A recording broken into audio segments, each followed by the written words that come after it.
अस्सलाम वालेकुम नाज़रीन, KBN उर्दू ख़बरनामे में आप तमाम का इस्तकबाल है। मैं मोहम्मद अशरफ। आइए आज की ख़बर पर नज़र डालते हैं।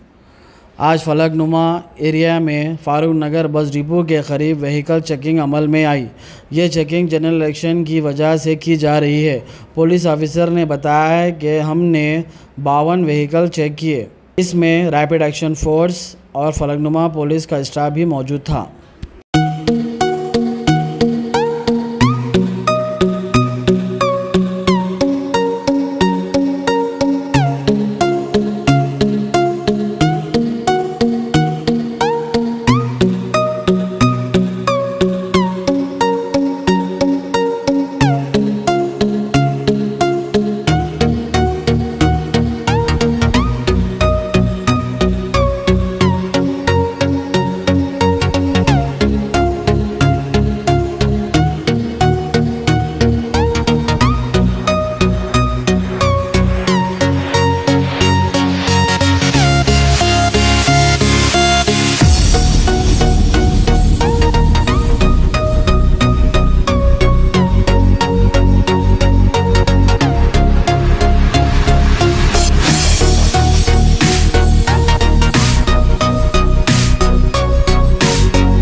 एरिया में फारूक नगर बस डिपो कने व्हीकल्स चेकिंग रखे, सरप्राइज चेकिंग है।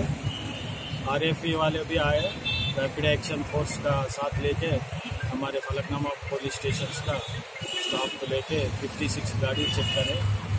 जनरल इलेक्शन का उसमें चेकिंग चल रहे, डायनेमिक चेकिंग होते है। इसको रोजाना एक जगह लाना। Thank you. कितना व्हीकल पूरे 56 कार्स चेक करें और 56 कार्स में भी कुछ भी नहीं मिला। कपड़े वो है, लोगों को गाँव को जाने वाले चेक करके वेरीफाई करके